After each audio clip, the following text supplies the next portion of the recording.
Well, good morning, everybody. How's RIM Sunday School these days? Good seeing you all. And I'm really pleased and excited about sharing another lesson for you today. And the title of the lesson is What Are You Carrying? And that's kind of the precepts of this. And I'll have a nice story to tell in the middle of it, the kind of example of it. But we're going to pull from Psalms 55 in your Bibles. And that's what we're going to kind of focus in on. So I guess the question is really is why do most people most of the time seem to be carrying things? Maybe we could settle for a little bit of Shakespeare, a little heavy here this morning, when he said this: "All the world's a stage, and all the men and women merely players." I'm sure you've heard that before. So obviously, what he's saying is what we're toting around with us all the time in our props in our life.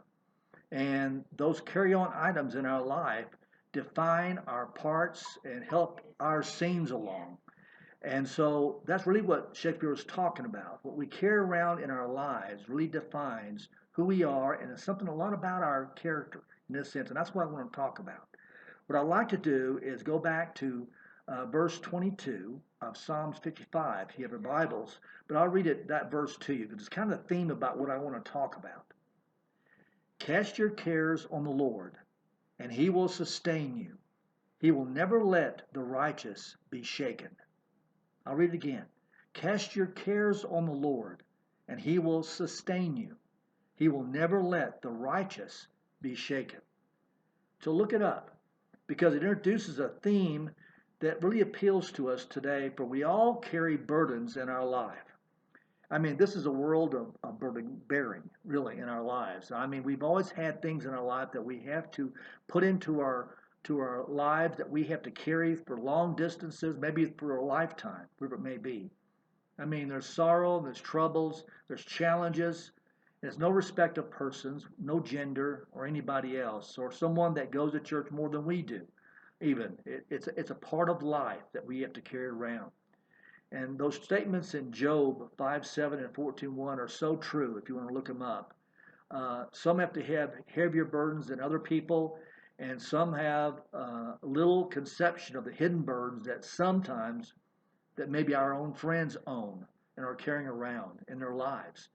I mean, I've talked to people, and you have too, when we start just talking and they will make a response that, yes, I know how you feel because, and they would tell us something about their lives that we didn't even know existed in their lives. Everyone is not impervious to these burdens and history of things in their life that they have to deal with.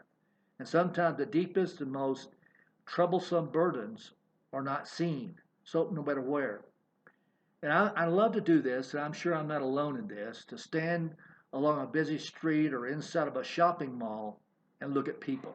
I mean, it's like a zoo in there, isn't it? You can see anything you want to see. Every type of hairdo, every type of attire that people wear, and you wonder how they get in public with it. And sometimes they walk around a little more sophisticated looking and with a little Gucci bag or something like that, and you know that they're a little more fluent in this area. But it's fascinating and it's really fun to do. So go ahead and go to the mall or sit by a street and try to guess the kind of props that people are carrying around of what kind of person they are and who they are in their lives. Now, some will be upon how they dress and umbrellas or sweaters or coats and shawls and the like, which only suggest that the climate conditions of the day, really, in this way. But some props are so denouement of a player's work. An attache case, a toolkit, an investment portfolio may be under their arm. An artist carrying around maybe a guitar or possibly something that has to do with drawings, uh, or whatever it may be. Other props could be a hobby, maybe, like a tennis racket or a sewing bag or a violin case or something like that.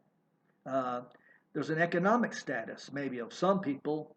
They'll be revealed by what they carry, like I said, a Gucci bag, or at the other end of the spectrum, a brown Walmart bag of some sort with hemp handles, and which is a growing army of street people, I guess you might say, and bag people who scavenger for the litter behind of the more affluent. What you carry, you see, says quite a bit about you and your lifestyle. Now, some of you today will be looking at your shoes and your clothes and maybe what your purse looks like or whatever it may be and wonder how people will praise you. And I'm not trying to give a guilt trip or whatever it may be or paranoid on you. But we do judge people that way. We judge them by what we see and how we have a judgment about what we think they're coming from and who they are if we take time to think about it. So the question is in your life, what are you carrying? Well, for some people here that I'm talking to, you're carrying maybe a mortgage or maybe a car payment. Maybe you're carrying some insurance, some whole or term insurance to protect you in your life. Perhaps you're carrying a grandchild, son or daughter, where it may be, through college, or a young person, in turn, who's carrying a lot of units to have to graduate, and then on top of that, a bill, a full load. Then there's payments to Sprint and AT&T cards from reaching out and touching someone. There's Visa and MasterCard and other type of credit card, Discover, that we carry around in our wallets that has a possible due amount on that card. And we know we're carrying that burden in our lives as well, trying to reach that 0-0 ultimate goal. But most of us are carrying possibly prescriptions that we need to relieve our hurts and pains. And we're carrying around doctor's prescriptions and different things like that. And these are very normal, legitimate things to carry around that we don't really need to talk about those. Now, when I was in the Army, they issued us a rucksack, as you would know, to pack our equipment in for us to carry. And boy, did I carry that on my back for so many miles. And that ruck was our food and water and clothing and reading material and maybe even candy and chocolate for snacks and a potpourri of all kind of things. When it was all there, the ruck weighed as much as 50 pounds that we had to carry around. Now, I got pretty smart, and I think others did too, that you don't need to carry all that much necessarily that you have to have. And so as time went by, my amount got smaller and smaller, and what I could deal with and live off of became less and less because I had to carry it around. And all of a sudden, there was less candy, there was less personal things, and just what I needed to survive, I had to have. Now, Karen's not here right now, so let me tell you a little secret. It's not a big secret, and but I'm sure she'll respond. I've seen Karen clean out her purse. Now, this is an ugly thing. I mean, it was really full of surprises. Even she was surprised about. Oh, that is where I put it. I heard that 1,000 times. And out come brushes and combs and candy. Unbelievable amount of tissues. I could not believe how many tissues were in her purse. Pencils and pens. Some worked, some didn't work. Receipts from every type of store. Loose change. A couple billfolds for different things. Shopping lists. Lipstick. Oh, I could go on. And that's just in one purse. I just couldn't believe it. Even when we travel, my suitcase was half her size or less, and I had trouble filling it up. Whereas she used a big suitcase for all of her clothing and stuff to look and smell pretty, which I really appreciated in a lot of ways. I tossed my suitcase into the car with one hand. It would take both my hands and leverage to get her suitcase into the car before we went on a trip. But what about that cumbersome stuff that most of us feel burdened to, like the excess baggage, the heavy, unnecessary load that we saddle ourselves with that we can do without? What do we carry that we should not be carrying? Well, let me tell you a short story that's close right there to where you live right today. Well, then less than 100 miles west of Washington, D.C., and a little bit northeast of you right there, there's this beautiful valley called Shenandoah. And I'm sure that you've been through it many, many times. Well, through this luscious valley over 130 years ago, there was a guy by the name of Thomas Jonathan Jackson that rushed his foot cavalry northward to attack the Union forces. Now, just a few months earlier, Jackson was teaching history and military tactics at VMI. Now he was out of the classroom. He was at war, in the field, and driving his troops relentlessly. At the Battle of Manassas, or Bull Run, some call it, Brigadier General B had honored his military leadership with a nickname of Stonewall because of his courageous stand in the heat of battle. There stood Jackson like a stone wall.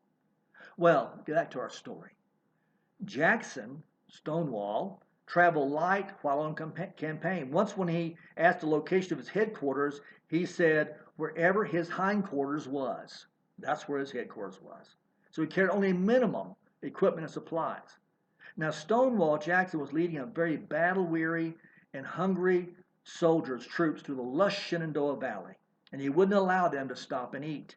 I mean, it was torturous. There were fields of potatoes and berries and corn and fowl and pigs and all kind of stuff. But he drove them and drove them, these hungry men, past it all. The men trudged through the day and through the next night, and in the dawn of the following day, they attacked the shocked Union Army, whose intelligence sources told them there was a Confederate rebel within a day's ride of them. It was after the battle was won that Stonewall permitted his men to eat to their heart's content and replenish their supplies. Now, obviously, if you look at the wisdom of this, if he had stopped to resupply, they would have lost the advantage of surprise and lost the battle at the end. Only by the unhindered, swift travel did they accomplish their overall goal and strategy. And in so doing, they saved lives. So back to the question, what are you carrying?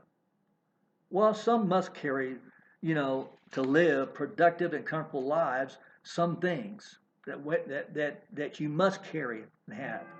But I'm speaking about those things in our life and in my life, because this really hit hard on me personally.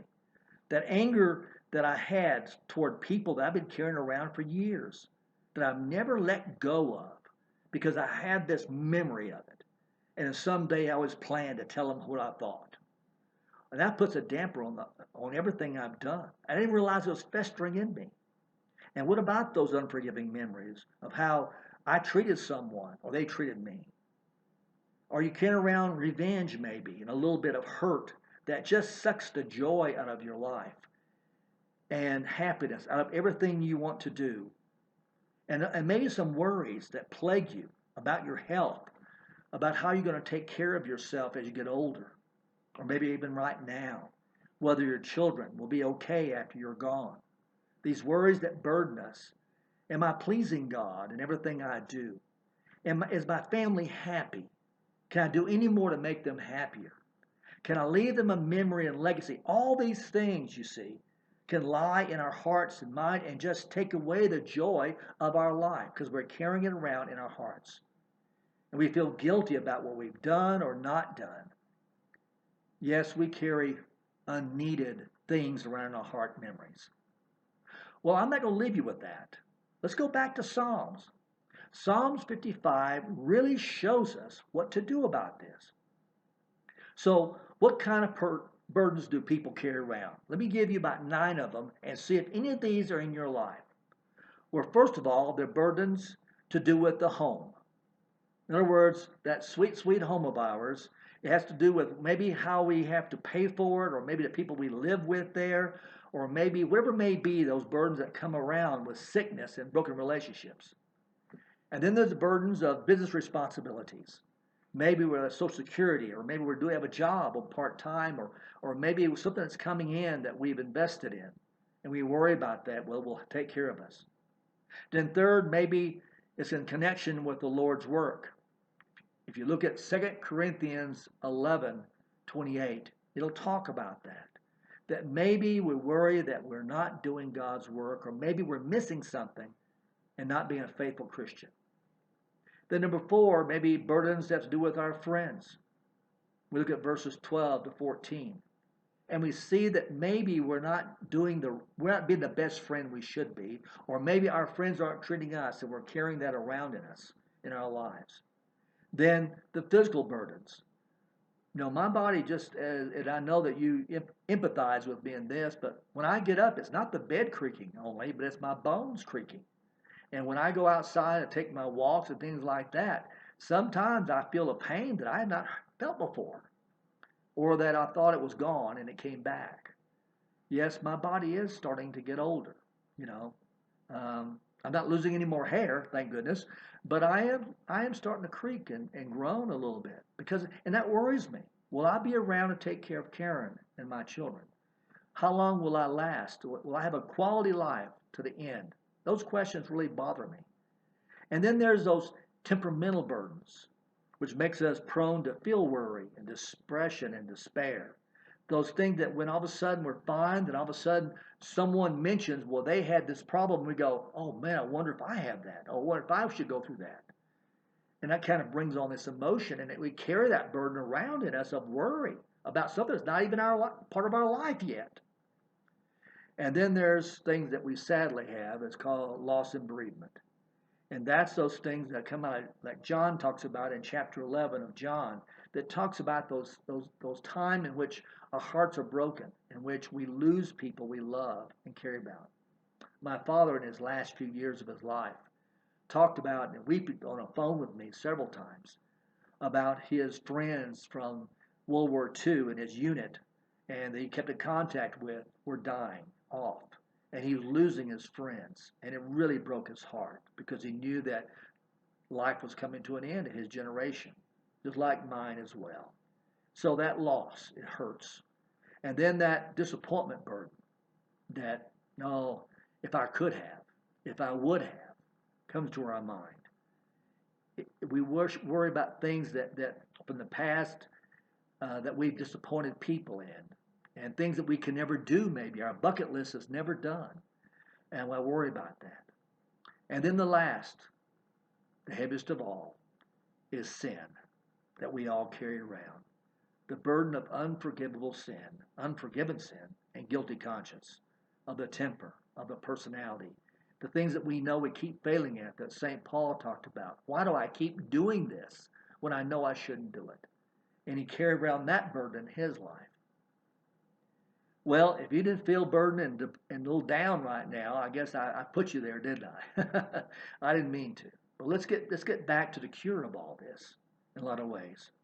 Now, these feelings and memories and attitudes are destructive to really what life should be lived like. Like the soldiers, the extra weight could be making us to a breaking point of losing the battle for happiness and joy and fulfillment.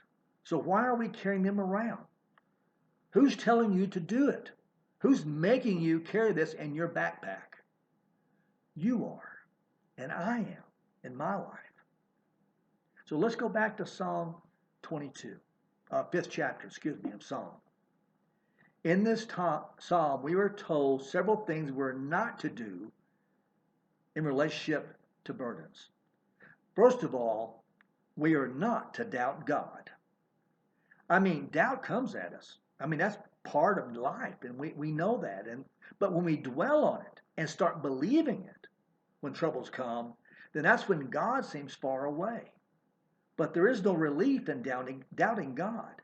There's only relief in believing in Him no matter what the circumstance. The second thing we're not to do in relationship to our burdens is that there is to be a temptation to complain. Now, we have a lot to complain about. We could do nonstop complaining, and you know people who do that, don't you? Well, I hate to be around them. If my half-full glass of water isn't already low enough, they take the rest of it, of my joy out of my life, because all they want to do is talk about their burdens and their problems, whatever. That's not God in our lives.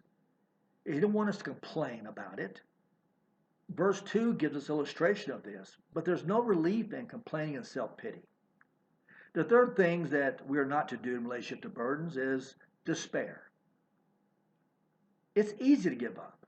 It's easy to just give in to our aching body and to our anger and to our weaknesses in our life. It's easy to do that. Just give up and let trials and disappointments come our way, because that's the way life is. We should not be doing that. But relief from our burden is on the way. We've got to hang in there. And the last one, the desire to escape. Read verses 6 through 7. Have you ever felt like that this is not the answer? You cannot escape from life. I mean, people try to do it through alcohol and drugs and other things like that. But there's no relief from it. Burdens are in part of our life. but we can choose what to do with them. We can choose what not to do with them to make them worse. And these four things I just mentioned, not to doubt God, not complaining, don't give in to despair, and don't think you can escape from them. Well, let's get to the good news, shall we? What are we to do with life burdens? And there are only three major things, and they take care of it. And you already know them, but let me go over with you as well. All from verse 22 of Psalms 55. I said 5 earlier, I apologize. 55. Number 1, accept the burden from life as God's will in your life and ultimately. Now let me explain what I'm talking about.